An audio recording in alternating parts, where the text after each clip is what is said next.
Bonsoir à tous, Erev Tov, on espère que vous allez bien. Oui, oui, tu m'entends? Oui, Erev Tov, je ne sais pas si on m'entend. En tous les cas, Eliezer, tu peux y aller. On va parler du Yom Ha'atzmaut et dans quelle mesure l'État d'Israël est un État indépendant. Les travaux d'Eliezer pour Midrashet. shalom les amis. Je voudrais effectivement vous inviter aujourd'hui à une discussion, à une réflexion en commun. Ce sera en ce sens peut-être une rencontre un peu différente de ce à quoi on a l'habitude. Je vais essayer de parler peut-être un peu moins. Je ne sais pas si je vais réussir. Ça dépend beaucoup de vous. Mais en tous les cas, j'aurais voulu parler aujourd'hui de ce que j'appelle l'index de l'indépendance. Le Madad Ha'atzmaut. Madad Ha'atzmaut, l'index de l'indépendance. Et je voudrais, avec vos permissions, commencer avec une présentation que j'ai reçue, qui circule. Je l'ai reçue il y a quelques jours, c'est très intéressant.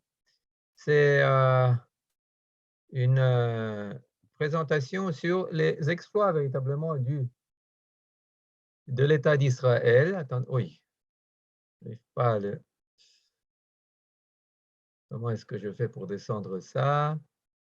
Est-ce que c'est ça? Voilà. C'est ce que je voulais vous montrer. Israël Sipur Hatzlacha. Est-ce que vous voyez ça? Vous voyez ce que je suis en train de partager? Itatzmut, etc. Bon, alors ce qu'on va voir, c'est véritablement une des présentations qui circule et qui fait plaisir à voir. Effectivement, c'est basé sur plusieurs graphes où le premier, c'est l'index du bonheur. L'index du bonheur, alors je ne sais pas si les Finlandais sont véritablement les plus heureux, mais en juger par cet index, eh bien oui, et Israël est en 9e place. Et en 9e place sur presque 200 États, c'est pas mal. C'est pas mal. Et ça, c'est naturellement basé euh, sur un index fait par les Nations Unies,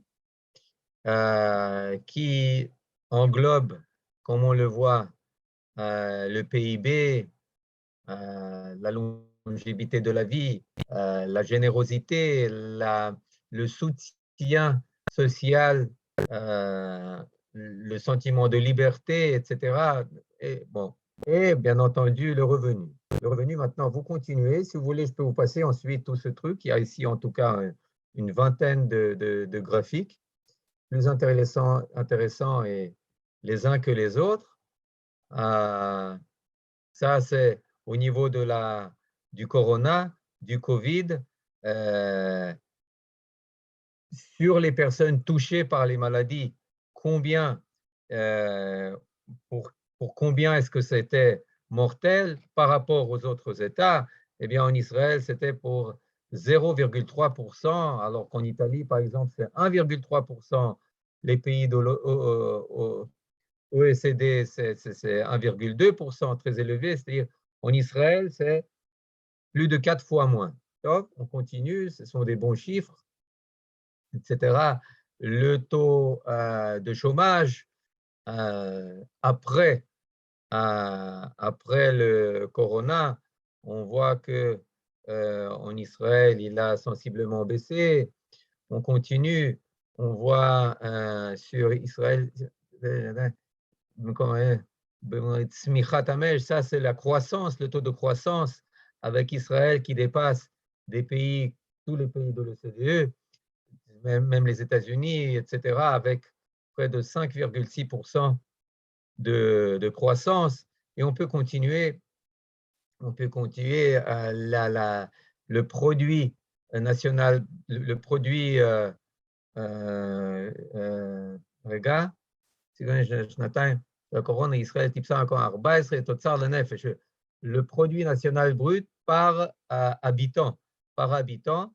Alors là, on a carrément dépassé l'Allemagne, on a dépassé la moyenne depuis longtemps des pays de l'OCDE, on est en 14e place au niveau revenu, c'est-à-dire on a un revenu qui dépasse les 50 000 $ par an par personne. Un produit national brut par personne qui dépasse 50 000 $ par an, etc.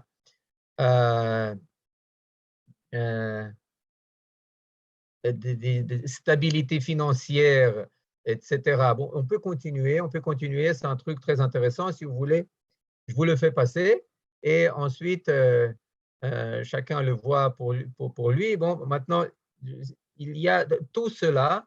Regardez, je vous poserai ensuite une question. Qu'est-ce que nous racontent ces différents graphiques? Voilà la croissance du marché israélien dans les 20 dernières années, 112% de croissance comparé aux 43% de croissance dans la moyenne des pays les plus développés, c'est-à-dire presque 3 fois plus. Regardez tout ce que cela nous apprend. Ça, c'est les morts sur les catastrophes routières. On pensait que chez nous, c'était la catastrophe. Eh bien non, on est en 8e place du point de vue positif avec le moins de morts sur les routes. Un véritable miracle pour ceux qui cherchent des miracles. Si on juge ça par rapport à comment est-ce que l'Israélien moyen conduit, ça c'est le niveau de santé. Encore une fois, un des niveaux de santé les plus élevés parmi les 10 premiers du monde, etc. Et encore une chose très importante, c'est la moyenne d'âge. La moyenne d'âge en Israël, c'est 30 ans. C'est 30 ans. Et contrairement à 42 ans dans le pays de l'OCDE, peu importe, ou en Europe, où c'est 44, même les États-Unis, c'est 39. C'est-à-dire qu'il y a un vieillissement de la population. En Israël, même la tendance, elle est au rajeunissement de la population. Encore quelque chose d'intéressant, la croissance démographique. La menace démographique, qu'on soit dépassé par les Arabes ou par les musulmans, eh bien, maintenant, ça fait partie du passé. Pourquoi? Parce que la femme juive donne naissance à plus d'enfants durant sa vie que la femme juive il y a 20 ans ou que la femme arabe, surtout chrétienne, mais même musulmane, aujourd'hui. C'est-à-dire on est à plus de 3,1% d'enfants par mère, par femme, etc. etc. Bon, ça c'est encore la même chose. Maintenant, c'est le pays avec le plus de aliyah, d'immigration positive, avec cette année l'Ukraine, la Russie, bien entendu la France, les États-Unis qui continuent, etc., etc. Maintenant, je vous pose la question. Bon, vous avez vu l'essentiel, on peut continuer, ça va un peu dans le même sens. Il y a le marché du logement qui est le marché il y a naturellement le high-tech et compagnie, etc. Qu'est-ce que nous racontent ces chiffres? Ça, c'est la première question. Vous pouvez me répondre oralement ou me répondre en écrivant. Et puis, en quels termes est-ce que cela nous est présenté? Voilà, j'enlève cela. On se voit. Je répète ma question. Qu'est-ce que ces chiffres, ces différents index nous racontent? Je rappelle, ça a commencé par l'index du bonheur, qui est la somme du revenu, de la longévité de la vie, de l'état social, de l'entraide, etc., etc. Et puis ensuite, tout le reste, ça vient en gros expliquer ce bonheur déclaré en essayant de voir peut-être que ça tient à la jeunesse, peut-être que ça tient à la faible mortalité, peut-être que ça tient au niveau sanitaire, au niveau peut-être ça tient à faux revenu, à un bon revenu élevé, etc., etc., etc. Donc, qu'est-ce que ces chiffres nous racontent, à votre avis? Première question. Deuxième question, quel terme? Troisième question, est-ce que c'est l'essentiel? Est-ce que c'est OK? Donc là, je vois, vous commencez bien-être matériel. Effectivement, Israël est un pays dynamique et en progrès. Bien fait, bien-être matériel. Encore quelque chose? Brigitte, je t'entends dire que tu entends mal, mais je crois, vérifie ton truc parce que je crois que personne d'autre ne se plaint. Alors, oui, grande disparité, ça, on n'y est pas arrivé. On n'y est pas arrivé à ces grandes disparités, mais même elles sont en train de se réduire. L'index Gini est en train de se réduire, c'est-à-dire qu'il mesure l'écart entre les 10% les plus riches et les 10% les plus pauvres. Eh bien, même cet index-là est en notre faveur, c'est-à-dire que les disparités s'amenuisent. Oui, encore quelque chose?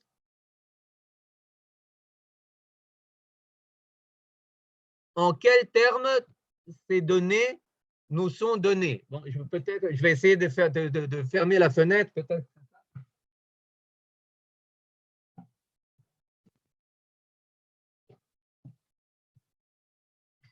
En quels termes cela nous est présenté? Oh, unité du peuple juif. Est-ce qu'il y était question dans ce sondage du niveau d'unité, du niveau de cohésion du peuple juif? Il y avait certes, peut-être ceux qui approchaient le plus, c'était l'entraide. Bien que si je me rappelle bien, il n'y avait aucun tableau qui en parlait. Il y avait un peu, comment dire, l'ALIA. OK, l'ALIA, mais effectivement, l'unité en tant que telle, la cohésion en tant que telle, ne faisait pas partie de ce sondage. Et il y a encore des chutes de son, bien ça va, ça se… Bon, on essaie de connaître.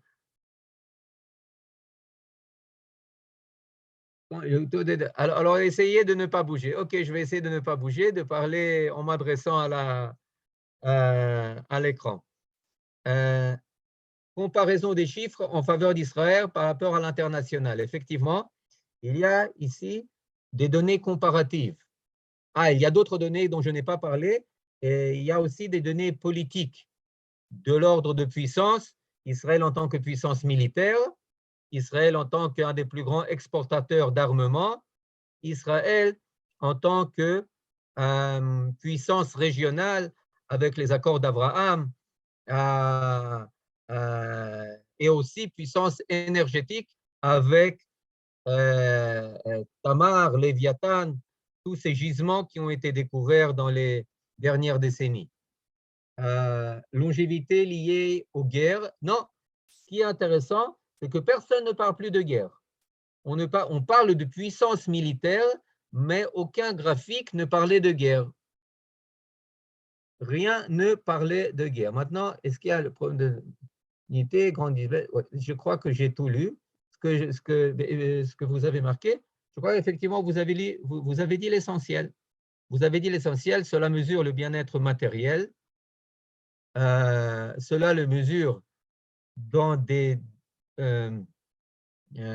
unités soit économiques, soit essentiellement économiques, mais quantitatives, quelque chose de quantifiable et dans des termes qui sont essentiellement occidentaux. Merci de me rappeler culture et éducation. Il n'est pas question de culture.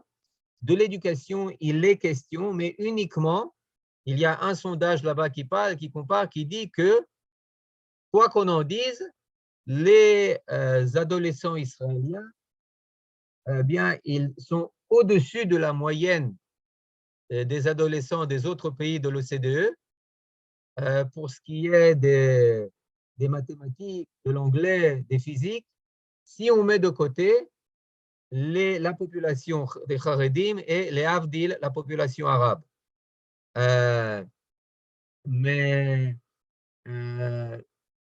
ce n'est pas des écarts véritablement très élevés. Ça fait à peine quelques pourcents. Mais autrement, si on pense à l'éducation comme éducation identitaire, comme éducation à certaines valeurs, bien, mal, comme éducation au sens de l'existence et de la présence du peuple juif en Eretz Israël, ça non. Ça ne la mesure pas. Cela ne le mesure pas. Culture générale non plus. Il n'est pas question dans ce sondage de la connaissance des enfants et des ados en histoire, en géographie, en littérature, en beaux-arts et compagnie. Non, pas du tout. Pas de rappel de problèmes identitaires et sécurité. Absolument. Absolument. Il n'y a aucune mesure qui mesure les attentats et aucune mention n'est faite des confrontations et des guerres périodiques avec Gaza, avec le Liban. Non, ça, c'est mis de…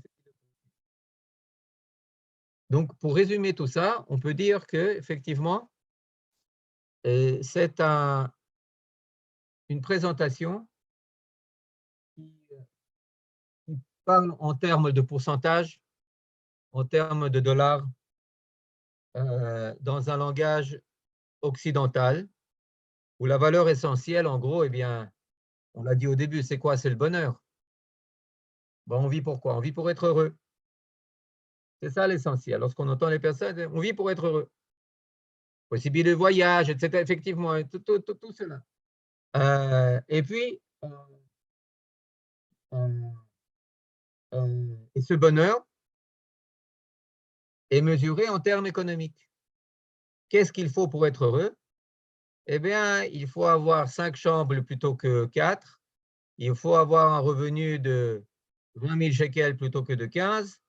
Il faut avoir 2 voitures plutôt qu'une, etc., etc. Et cela est mesurable au niveau individuel et au niveau national, aux deux niveaux. Et c'est très important. C'est très important parce qu'après, lorsqu'on va voir l'autre facette du niveau qui est de l'index qui devrait faire partie de qui devrait révéler notre niveau d'indépendance, eh bien là-bas, on va voir qu'il n'y a pas les deux niveaux. Il n'y a pas le niveau individuel avec le niveau collectif. Mais laissons cela de côté en attendant. Donc, avant de passer à l'autre aspect de l'indépendance, je voudrais vous poser la question, dans quelle mesure est-ce que cet index est révélateur du niveau d'indépendance d'Israël?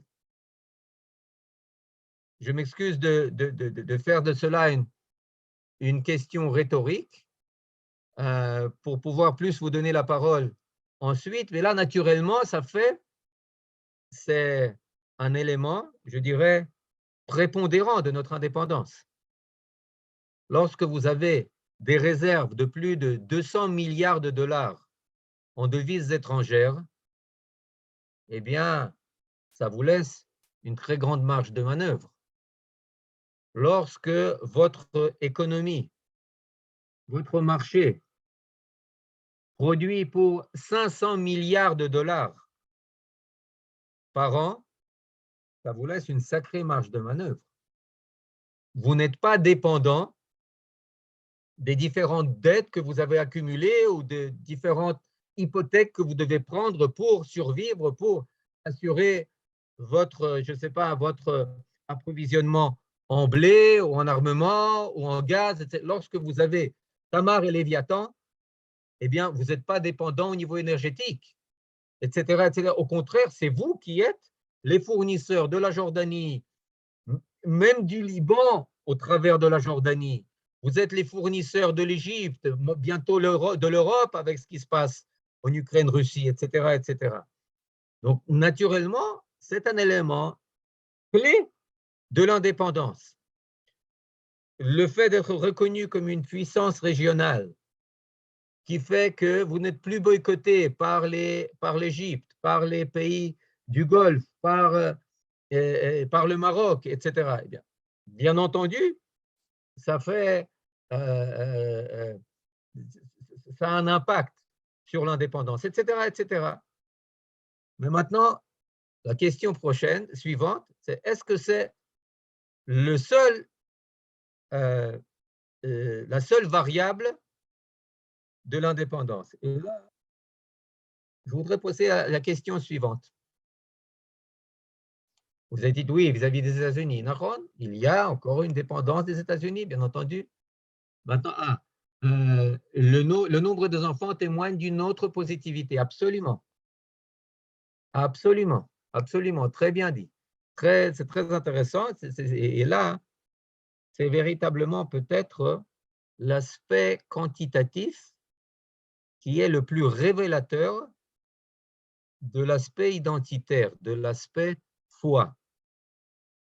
Il y a énormément de facteurs par lesquels on a essayé d'expliquer le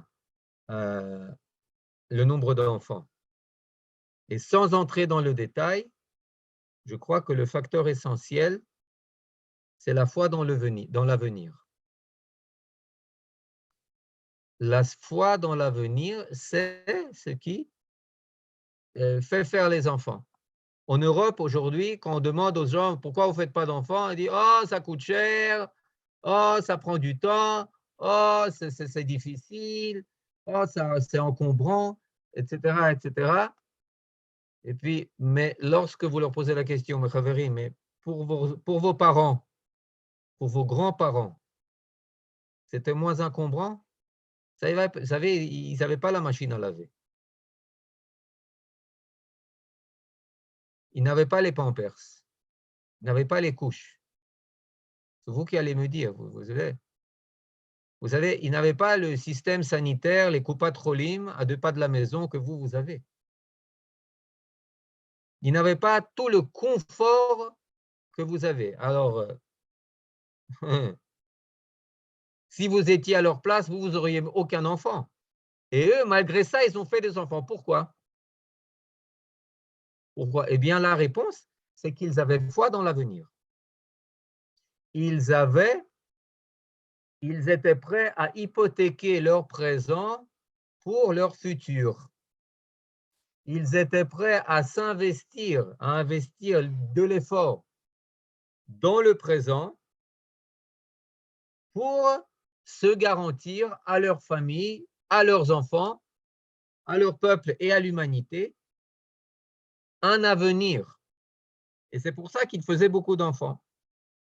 Mais vous, pour vous, le présent est 10 fois plus important que l'avenir. L'année qui passe dépasse la décennie qui suit. Et vous le mesurez vous mesurez votre bonheur en tant que quelque chose de personnel, d'individuel. Et vous le mesurez en termes d'heures libres, de semaines de vacances, de revenus, de statut. Et l'enfant ne joue plus aucun rôle, même dans votre statut. Aujourd'hui, vous êtes mal vu en France ou aux États-Unis ou en Angleterre ou en Europe si vous avez plus de 2 enfants. Vous polluez l'atmosphère.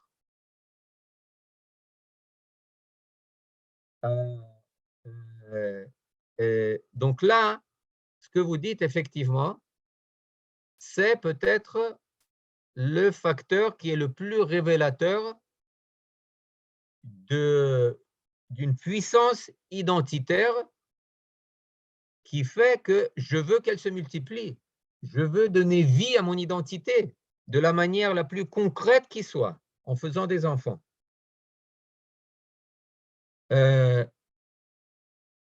Oui, il ne savait pas comment ne pas en faire.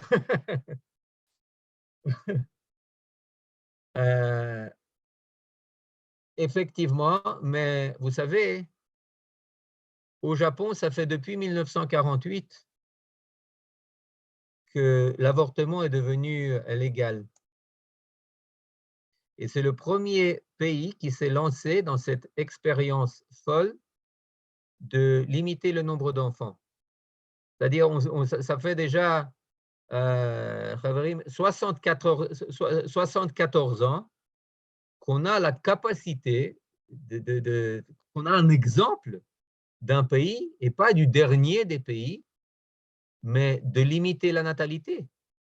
Depuis 1948, le Japon, le pays du soleil levant, a légiféré une législation où il donne droit à ses citoyens de ne pas permettre le lever du soleil chez eux à domicile, que les enfants naissent.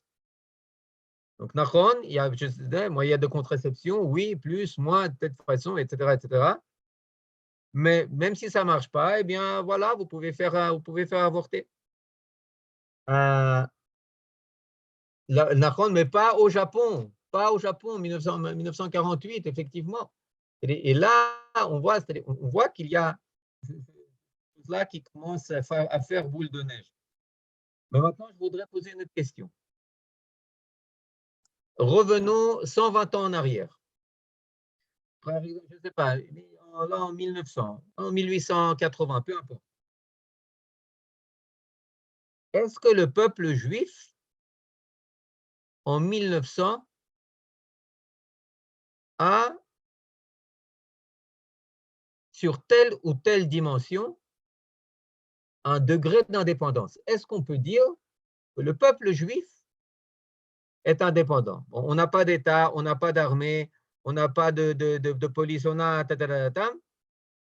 mais est-ce qu'on peut dire que malgré ce déficit d'indépendance politique, économique ou autre, on a quand même un degré d'indépendance?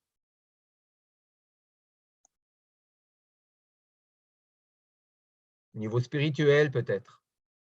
Au niveau identitaire. Est-ce qu'on peut parler d'indépendance du peuple juif il y a 120, 150 ans? Par notre identité. Vous pouvez être plus exact, plus spécifique? Ça dépend où, je ne sais pas. Prenez par exemple la yeshiva de Mir. Prenez la yeshiva de Volojin. Prenez la yeshiva de Lubavitch, de Lublin. Est-ce qu'il y a parmi ces milliers d'étudiants de ces yeshivot, ils ne sont pas beaucoup de milliers, mais et des centaines de milliers qui sont influencés par eux, est-ce qu'on peut parler d'indépendance?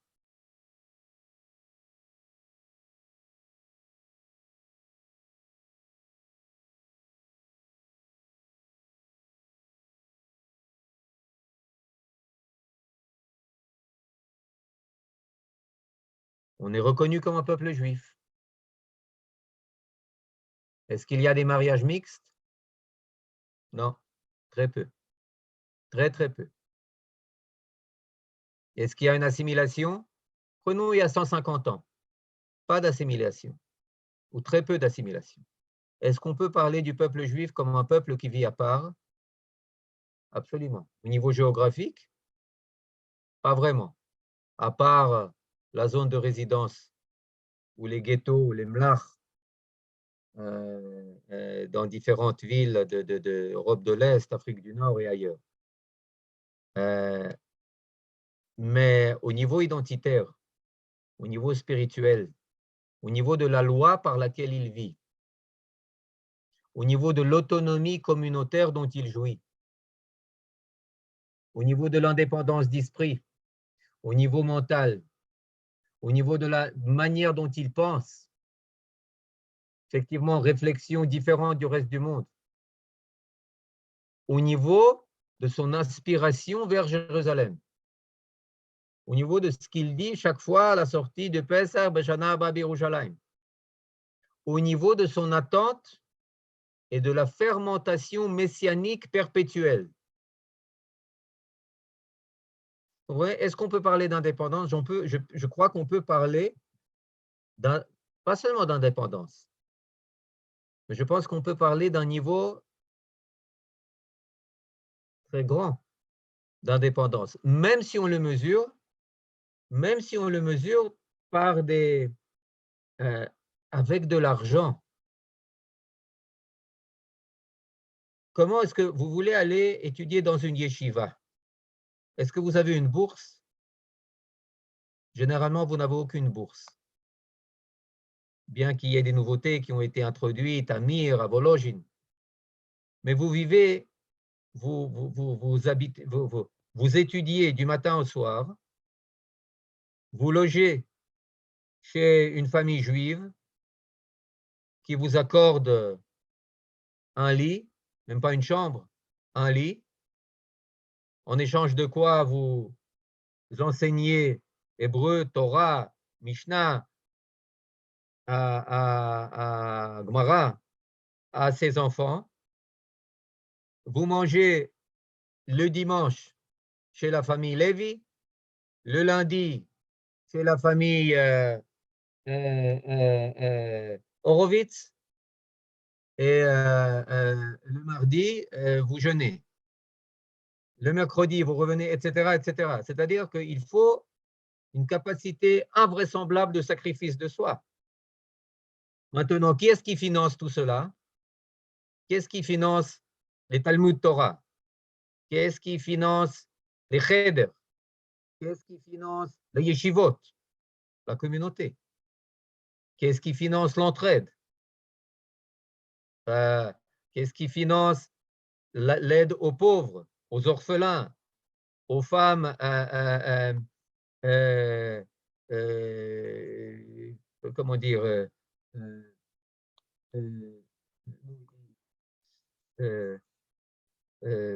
qui ont perdu leur mari? Tout cela est pris en charge par la communauté. L'éducation, le social, le communautaire, tout est pris en charge par la communauté. Naturellement, les impôts qu'il faut payer aux tsars ou aux autorités qui ne financent rien, aucune aide sociale de l'État. Tout cela, pourquoi? Pour sauvegarder l'autonomie juive qui permet la sauvegarde de la Torah, de l'identité juive à part, des aspirations juives, de la prospérité intellectuelle juive avec des priorités très claires. Kodem kol talmidei chachamim. Kodem kol, faire venir au monde et permettre la croissance de talmidei chachamim. Maintenant, même pour Eretz Israël, on achète des terres, on envoie des émissaires, on envoie des chaloutsim partent. C'est un niveau de sacrifice et de don de soi incomparable avec ce qu'il y a aujourd'hui. Il y a des discussions qui sont faites à l'achat de terres, à l'achat de construction d'immeubles, creuser des puits, acheter du bétail, des têtes de bétail, etc. Invraisemblable. Maintenant, tout cela est tenu par le peuple et tout cet argent versé, c'est la mesure du degré d'importance de notre identité. C'est révélateur de la force de notre identité, de la force de notre volonté nationale. Maintenant, dites-moi, on a maintenant les deux éléments. Il y a l'élément politique, économique, matériel d'un côté, et il y a l'élément identitaire, volontariste, spirituel de l'autre côté. Lequel des deux éléments, à votre sens, est-il prépondérant? Lequel? Et je vois que vous avez écrit entre-temps des choses, je vais y référer après. Lequel est-ce que c'est l'indépendance spirituelle, identitaire, ou est-ce que c'est l'indépendance matérielle, économique? Est-ce que c'est l'infrastructure ou la superstructure? Vous posez la question actuellement, je vous réponds en tout temps. En tout temps, actuellement aussi. Les deux ensemble, je ne suis pas d'accord. Désolé, désolé Menachem. Je demande que vous me dites qu'est-ce qui est prépondérant, qu'est-ce qui est premier. L'indépendance, Sophie, vous dites l'indépendance mentale et matérielle prépare l'indépendance politique. Donc, Elisabeth, vous dites identitaire. Sophie, vous dites mentale et matérielle, donc les deux sont les deux. Donc, vous rejoignez Menachem. Mais moi, je demande non, je vous demande quelle est la première, le matériel ou le spirituel? Le premier, indépendance économique. Il y a fait, oh, il y a beaucoup de désaccords ici. Il y a beaucoup de désaccords. C'est très bien. Le premier, c'est des identitaires, spirituels. OK, il y a fait, il y a fait. Eh bien, je voudrais vous répondre naturellement à la juive. Du bist gerecht, du bist gerecht. Vous avez raison et vous avez raison. Oh, le spirituel avec vocation de déboucher sur le matériel. Là, vous citez le Kiddushin, Masechet Kiddushin, la Gemara de Kiddushin, Daf-Kaf, avec la discussion entre Rabbi Akiva et Rabbi Tarfon. Ils disent Ma Kodem, Talmud,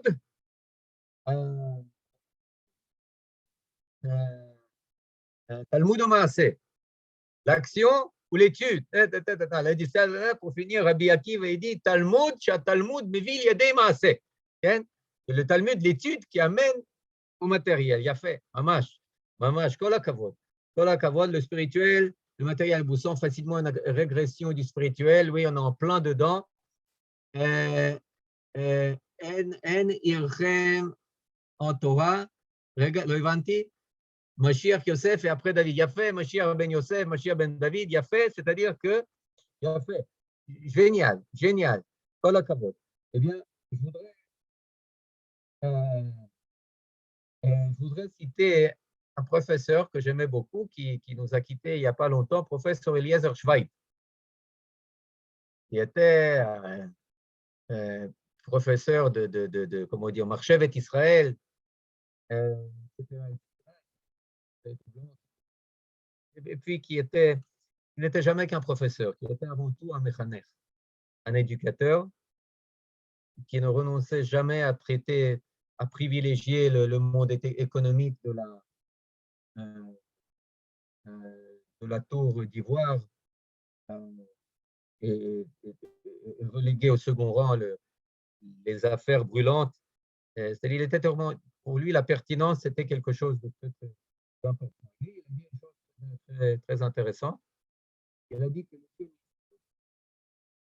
c'est avant tout le résultat de la volonté nationale.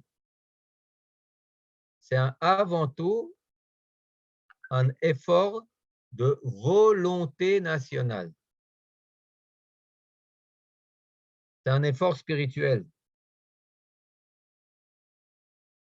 Et pas de circonstances objectives, matérielles.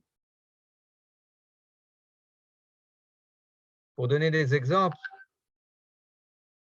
lorsque Ben Gurion arrive dans une zone aride qui n'a pas été cultivée dans les 2000 dernières années, eh bien, il s'adresse à des spécialistes avec la question, pas avec la question est-ce que c'est cultivable, mais avec la question comment faire pour rendre ça cultivable. C'est-à-dire, je n'ai pas besoin de spécialistes, d'agronomes, de statisticiens et d'autres pour me donner une réponse de valeur, pour me donner une réponse de bien et mal. Est-ce que je peux ou est-ce que je ne peux pas. Mais j'ai besoin d'eux pour me donner les instruments, pour me donner une réponse instrumentale. Comment je fais pour faire fructifier cette terre? Comment je fais pour amener ici 100 000 juifs? Ne me dites pas que c'est impossible. Je veux amener ici 100 000 juifs. Je veux amener ici 6 millions de juifs, 10 millions de juifs, 15 millions de juifs. Ne me donnez pas la réponse, quelles sont les capacités d'absorption de l'État. Donnez-moi la réponse, comment faire grandir les capacités d'absorption de l'État.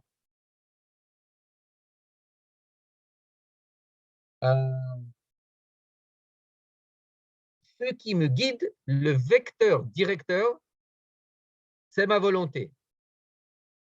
Le comment, c'est une question qui va se résoudre. Maintenant, la question essentielle, c'est de décider le quoi et le pourquoi.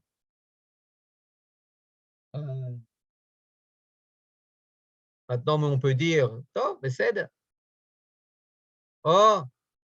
la pyramide de Maslow dit tout le contraire. Très bien. On peut en parler combien cette pyramide est intéressante et instructive, tant au niveau de ce qu'elle dit, au niveau de ce qu'elle ne dit pas.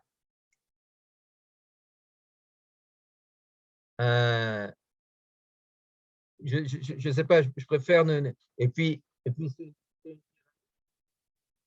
qui a à faire avec… qui se charge d'écrire l'individu.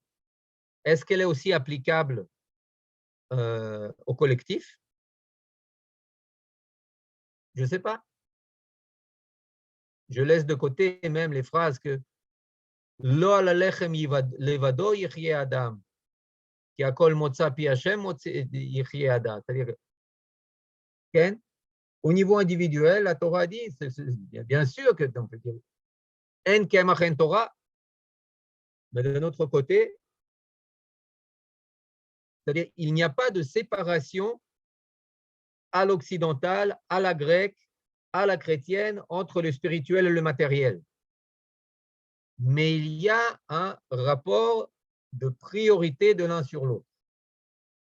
Et peut-être qu'ils diffèrent. Peut-être qu'au niveau national, c'est Yitzhak qui a raison lorsqu'il donne préférence à Esav par rapport à Yaakov.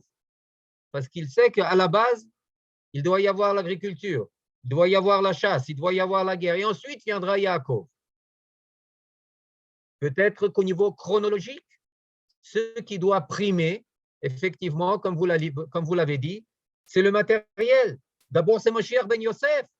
C'est la Torah qui nous dit Va olech etchem komemiut, shtei komot, dit Rashi.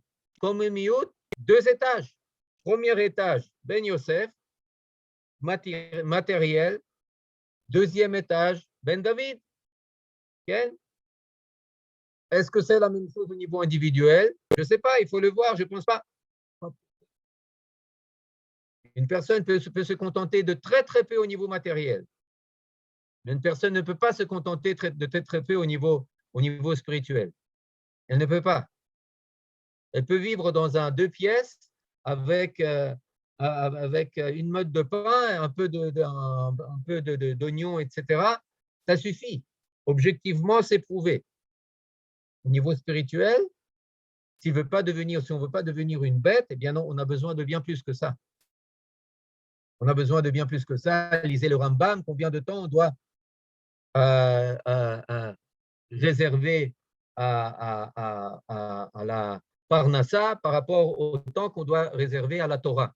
Il parle de 3 heures pour la Parnassa et le reste pour la Torah, etc. C'est-à-dire qu'il faut aussi, on a un peu les valeurs et les priorités un peu chamboulées par le monde occidental.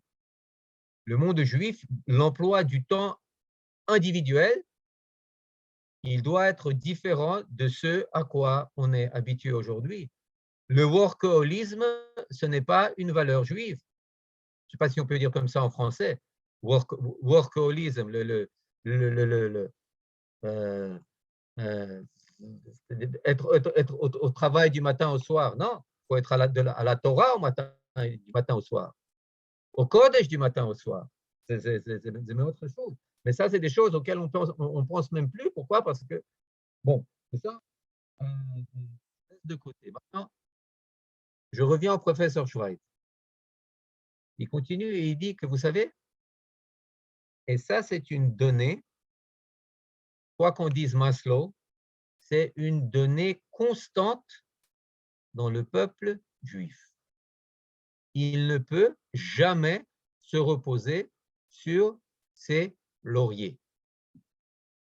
Quel que soit son PIB, qu'il dépasse les 500 milliards de dollars ou pas, quel que soit son revenu par habitant, qu'il dépasse les 50 000 dollars ou pas,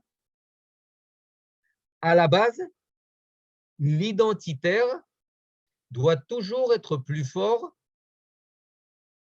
que le matériel, que les données objectives, matérielles. Vous comprenez? C'est-à-dire, en gros, pour le formuler de manière plus compréhensible, les racines doivent toujours dépasser en profondeur les gratte-ciel. Les racines identitaires doivent dépasser. Jérusalem doit toujours être plus forte que Tel Aviv. Pas parce qu'on n'aime pas Tel Aviv. Au contraire, parce qu'on aime Tel Aviv. Parce qu'on veut que Tel Aviv continue à prospérer. C'est pour ça qu'on veut une Jérusalem qui soit prépondérante, dominante, décisive par rapport à... Parce que si ce n'est pas comme ça, eh bien, on part à la dérive. Si la volonté nationale est dépassée par l'épaisseur de la carapace nationale, eh bien, on étouffe. On étouffe. Si l'épaisseur économique, le revenu dépasse le niveau de nos objectifs, on ne sait plus quoi faire avec notre argent, on ne sait plus quoi faire avec notre revenu, eh bien, c'est dangereux parce que là, on commence à faire des bêtises. On commence à financer, l'armée commence à financer des opérations pour que les femmes deviennent des hommes et les hommes deviennent des femmes. On commence à financer par des dizaines de milliards de dollars de shekels le mouvement islamiste. On commence à investir dans des théâtres, des expositions, des films qui ont tout sauf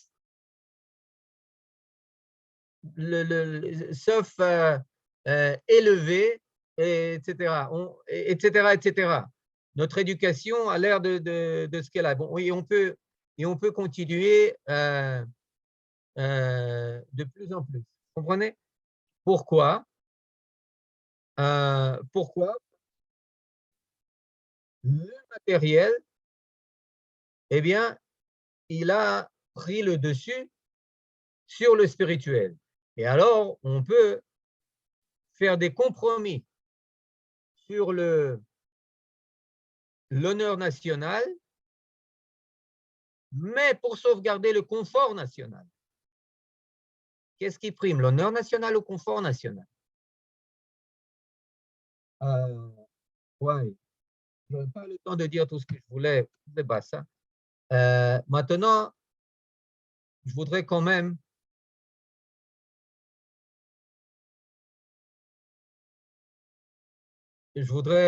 quand même donner un autre, partager un autre graphique très intéressant. qui parle, lui, des données identitaires. On a vu que pour l'État d'Israël, il ne suffisait pas de faire l'apanage de notre puissance économique, militaire, technologique, sanitaire et autres. Alors, qu'en est-il du niveau identitaire? Eh bien, allons voir.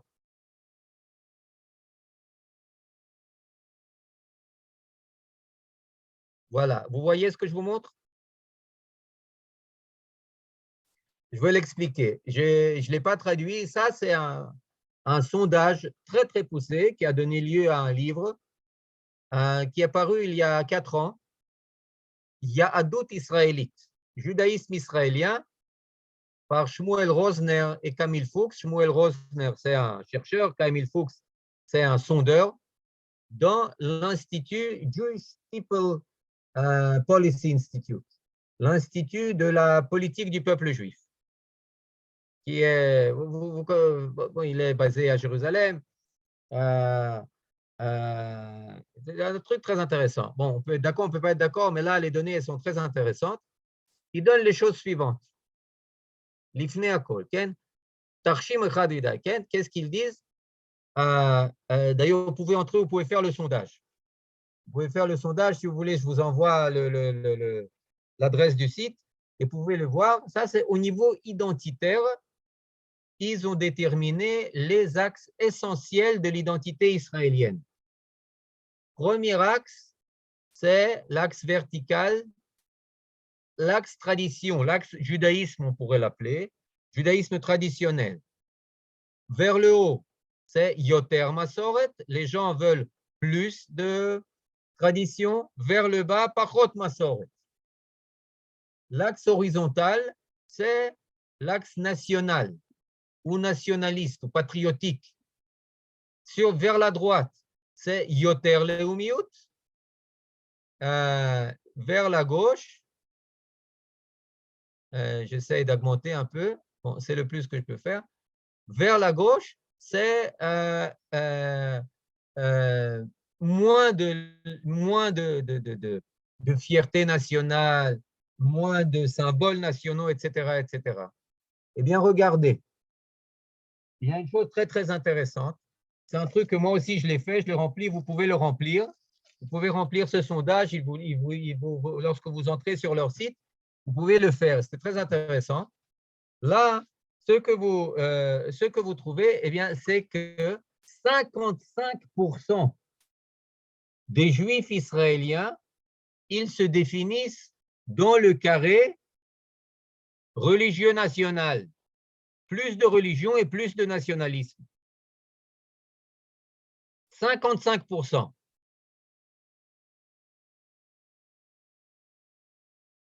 Intéressant, n'est-ce pas? Ça date d'il y a 4 ans à peine, Chaverim, lorsqu'Israël avait 70 ans. Maintenant, tout le reste, eh bien, il veut que le pays soit moins national mais plus religieux, 17%, plus national mais moins religieux, 15%, moins national et moins religieux, 13%. C'est très peu. 55%, et là, très bien, c'est un truc, c'est pas forcément des religieux, des religieux nationalistes, des charédim, des chilonim, etc., des traditionalistes, tous. Et je vais vous donner d'autres chiffres très intéressants aussi, qui disent que seulement 5 Israéliens juifs sur 100 disent que être juif, ça n'a aucune importance. 5%, Chaverim.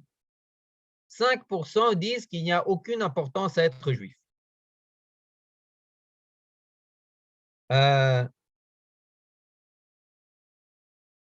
sur 10, 9 juifs sur 10, quand vous leur posez la question, ils se sentent très juifs. 9 sur 10. Manienne.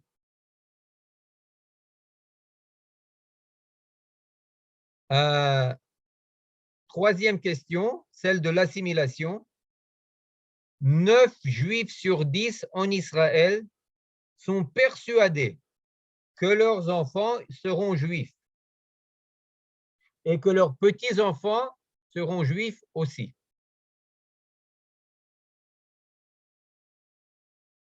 C'est optimiste comme truc, d'accord? C'est fort comme chiffre. Et ça, c'est tout juif confondu. Chilonim, Masortim, Datim, Charedim, Akol.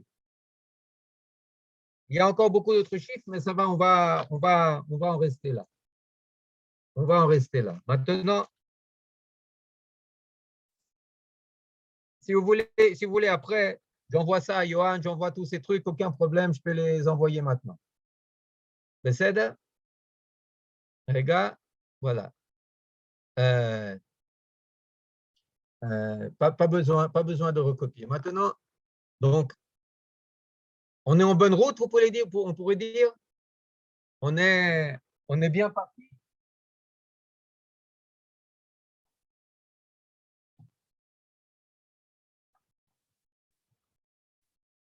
C'est positif.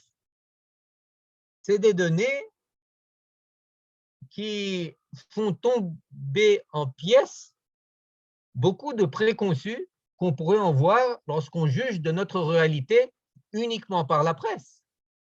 Il faut aller un peu en profondeur. Oui, mais il y a un truc qui manque. Et ça, je reviens à ce que j'ai dit avant. Il y a un truc qui manque. Ce sondage, à quoi il fait référence? Aux individus ou au klal, à l'ensemble du peuple?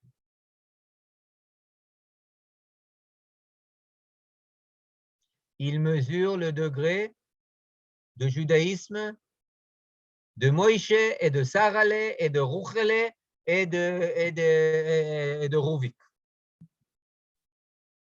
Pas du klal. Très bonne question. Comment, avec de tels chiffres, on n'arrive pas à avoir un gouvernement fort? Individu, vous avez raison. Vous comprenez pourquoi? Parce que l'échelle qui mène de l'individu au klal, elle n'a rien d'évident. Le premier temple, le klal était nickel. Il y avait le temple, il y avait la royauté de Salomon, il y avait la névoie.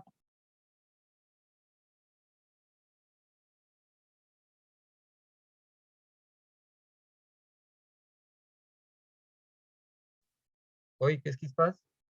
Vous entendez sans couper la main? C'est bon, c'est bon. C'est bon? Tout allait bien au niveau collectif.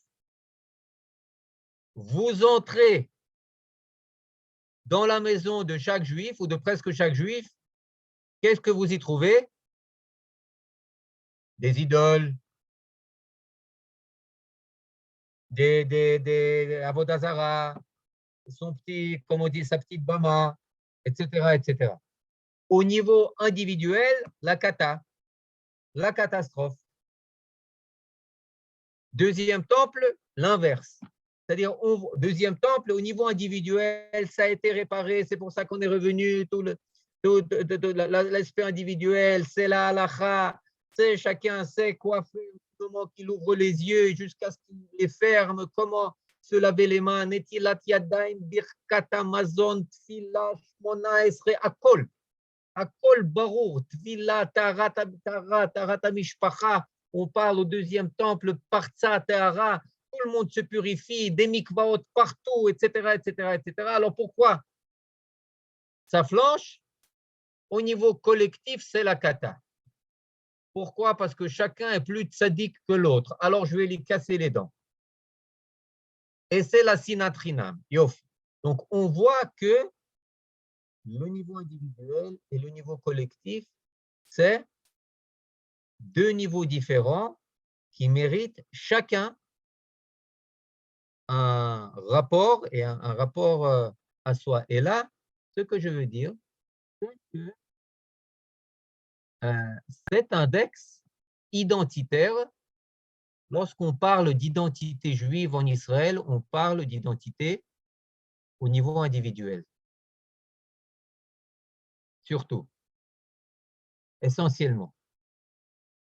Et l'index qu'il faudrait trouver, c'est un index identitaire collectif du CLAL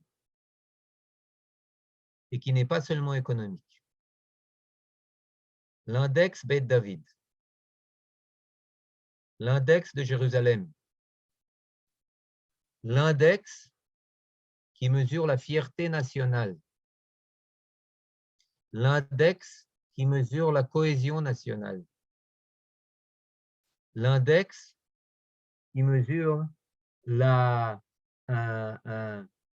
degré de arvut adadit, de solidarité nationale, d'entraide nationale. L'index de Jérusalem, est-ce que vous vous sentez être avant tout membre, résident de Netanya, de Kiryat Malachi, de Efrat, de Elon Moré ou du Klal? Est-ce que vous vous préoccupez avant tout de votre petit lopin de terre, de votre jardin, ou bien vous n'oubliez jamais aussi qu'il y a le grand jardin? Oui, Rega, Menachem, je lis ce que vous avez dit. Mais il y aurait une claire majorité à la Knesset pour la droite traditionnaliste, sioniste, s'il n'y avait pas la crise politique qui empoisonne le pays. C'est-à-dire qu'il y a le caractère individualiste qui a pris le dessus. C'est-à-dire que tout cela, tu le mets de côté. Pourquoi? Parce que l'essentiel, c'est Bibi ou lo Bibi. Tout tourne autour de Bibi ou lo Bibi.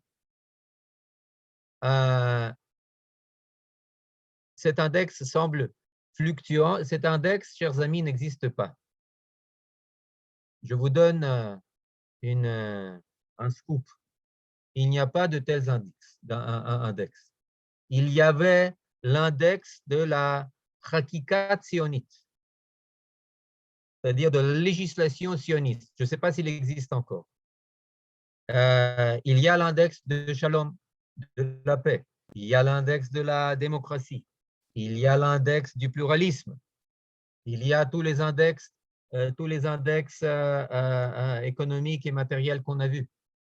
Les index spirituels, ce sont des index qui sont sur l'axe du Shalom, Demokratia, Sovlanut. C'est ce qui est mesuré. C'est ce que mesure l'Institut israélien pour la démocratie. Il ne mesure pas, il n'y a pas d'index de la souveraineté juive. Il n'y a pas l'index de Jérusalem. C'est index Yerushalayim. Mesurer combien de Juifs, combien de fois d'Eretz Israël ont visité Jérusalem dans les 10 dernières années. Tama. J'ai les résultats, malheureusement. Ce n'est pas très réjouissant. Vous comprenez? C'est-à-dire que c'est pour ça que l'index d'indépendance, il se base sur 2 éléments essentiels. L'élément matériel, là, tout va bien. L'élément spirituel identitaire, on ne le mesure même pas. On ne le mesure même pas au niveau collectif. Au niveau individuel, ça va beaucoup mieux qu'on aurait pu penser. Beaucoup mieux. Au niveau collectif, on ne le mesure même pas. Et là, je voudrais terminer sur un truc très optimiste. Il y a 2 semaines, 3 semaines, la veille de Pessah, il y a eu une une au Makor Rishon qui vaut des tonnes de lingots d'or. Je crois que c'est Chagai Segel qui en était responsable. Bon, c'est lui le rédacteur en chef. À la une, c'était écrit: la police à la poursuite de terroristes et du bélier et de la chèvre. De terroristes qui allaient faire des attentats et de la chèvre quelques juifs voulaient sacrifier pour Pessah. Quand même, il est question de Pessah. Alors, il ne faut pas oublier le sens premier de ce que c'est Pessah. Pessah, à Korban. Et je ne sais pas dans quoi la police s'est plus investie. Qu'est-ce qui était perçu comme plus dangereux? Comprenez ce que ça veut dire? Comprenez ce que ça veut dire? Ce que ça veut dire qu'il y a à peine 2 pieds sous terre un gisement invraisemblable, incomparable, qui n'existe nulle part ailleurs, d'identité juive. Et que pour y arriver, il ne faut même pas trop creuser. Il suffit de faire un petit trou et puis ça va éclater comme des fontaines qui vont inonder toute la terre. Mais ce gisement, il fait peur. D'identité juive collective, il fait peur. Parce qu'il exige à être assumé, à être pris en charge. On assume pas seulement notre confort et nos 4, 5, 6, voire 7 pièces, mais qu'on assume notre identité, qu'on assume notre brebis. Et cette brebis, elle est plus dangereuse, plus menaçante que tous les terroristes pris ensemble. Parce qu'on sait quoi faire avec les terroristes. On ne sait pas quoi faire avec la brebis. On ne sait pas quoi faire avec la brebis. Et c'est pour ça, hein, comprenez, 80% ont refusé. Les gens ont oublié ce que c'est Pessah. Quelle est la première signification de Pessah? Un ami m'a envoyé, Asher Zanzour, il m'a envoyé cette nouvelle avec cette brebis qui allait être sacrifiée. Et quelles ont été les réactions? Ouai. Quelle réaction? Bon, ils sont retombés dans le 19e, ils sont dans le 18e, bienvenue au 21e, mais là, mais c'est des les gens ne comprenaient pas, vous voulez dire, qu'est-ce que ça veut dire? Pessah, qu'est-ce que ça veut dire? Et je ne dis pas que maintenant il faut aller sacrifier. Mais attendez, ne laissez pas de côté le sens premier du Pessah. Vous comprenez? Et je dis ça en tant que quelqu'un qui ne monte pas au mont du Temple. Mais tu ne peux pas ridiculiser une personne qui prend ça à la lettre, quand même. Ken, Brigitte, je te vois. Je peux poser des questions? Ken. Merci. Les rabbinim en premier ont condamné. Il y en a certains qui ont les premiers à avoir peur de ce gisement identitaire parce qu'ils savent, ils en connaissent toute la signification.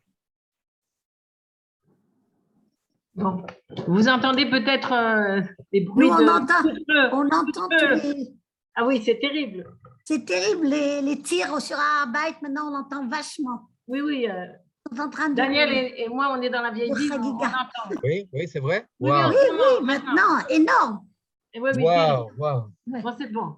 C'est pas ça que je voulais dire. Mais c'est important. Pour parler d'identité collective, Manitou n'utilisait pas le mot juif, il utilisait le mot hébreu. Dire que les gens en Israël, la majorité des gens sont traditionnalistes, c'est absolument pas répondre à la question. Parce qu'il me semble que ce qui est important aujourd'hui, c'est pas de parler de religion, c'est pas de parler de sacrifice, c'est pas de savoir si les gens vont à la synagogue, c'est pas du tout de ça qu'il s'agit, à mon avis. Je m'excuse de dire comme je vois les choses. À mon avis, il faut aujourd'hui créer une nouvelle identité israélienne, puisque le sionisme ne joue plus ce rôle. Mais cette identité, comme nous sommes juifs, Ça ne nous suffit pas les mots, l'idéologie, les discours. On veut du concret, on veut des mitzvot. Dans le judaïsme, il y a du concret, des mitzvot. Donc, ce qu'il me semble, c'est qu'il faut absolument fabriquer une nouvelle société israélienne afin qu'on ait une société qui ait un rapport avec nos racines et nos sources et qu'on n'imite pas forcément la société américaine. Et donc, moi, je proposerais, vous avez parlé du Machon israélien, le démocrate, il y a un institut israélien pour la démocratie. Vous avez remarqué peut-être que l'État d'Israël est défini comme un État juif et qu'il n'y a pas d'institut pour le caractère juif de l'État. Et ce que je pense qu'il faut faire, et de toute urgence, c'est de créer un institut avec le même poids que l'Institut israélien pour la démocratie, qui est un véritable empire, parce qu'il n'y a que eux qui pensent sur Google, okay? Et se mettre au travail, parce que des idées, il y en a tout plein, des travaux, il y en a plein les tiroirs. Il faut juste classifier, faire des propositions de loi et travailler. Voilà. Je suis tout à fait d'accord avec toi. Tu n'es pas en désaccord avec moi, je ne suis pas en désaccord avec toi, surtout au début de ce que tu as dit.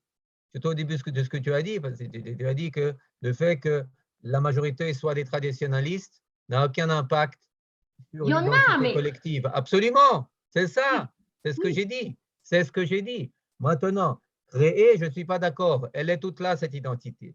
Il faut l'éveiller. Les gens sont là. Il faut peut-être lui donner un format, lui donner une, comment dire, une légitimité, lui donner une forme. Mais l'attente de l'éveil de cette identité, elle est là. Elle est là. Les gens sont… Oui, c'est un travail. Je suis persuadé, et pour preuve, le niveau de pessimisme et de dépit des progressifs, des personnes, des post-sionistes, etc. Je ne veux pas les appeler de la gauche parce que dans la gauche, on a beaucoup, il y a des gens très, très patriotiques, très, très nationalistes, etc., etc. Juste pour donner un exemple, les premiers alliés qu'on doit chercher dans notre lutte contre la Haute Cour de justice, il faut les chercher à gauche avec des gens comme Chaim Ramon, comme professeur Friedman, comme professeur Avi Diskin, etc., qui sont des gens des Mapainik, de vieilles souches. C'est pas la division droite-gauche, elle est loin d'être… Mais ça, je laisse de côté. Il y a véritablement une attente que certaines classes essayent d'étouffer, de les délégitimer, de faire rentrer dans un carcan très peu juif ou très peu hébreu. Mais là, je pense que effectivement, le défi, c'est de donner parole, c'est de donner voix, donner comment dire, un channel, le ta'el, un canal pour canaliser ces aspirations à une identité juive collective.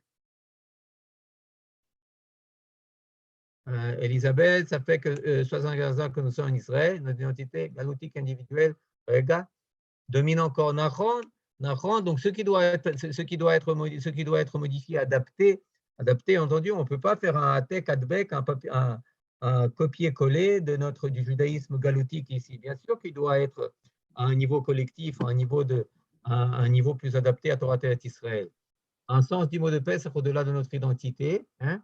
Pesach, on coupe en deux P, Gematria, les nations plus Israël. Il y a fait. Pesach, 68 Chaim. Quand serons-nous vraiment vivants? Quand Israël et les nations seront enfin unies? Ravinoïch, après maître d'Israël. Il y a fait. Hazak. Ken? Yofi. Rega, il y a des personnes qui parlent, on n'entend pas. Ouvert, voilà. Non, le problème je ne sais pas si c'est Chaim Chazaz ou Anekuda Yehudit. Kolkar y a fait.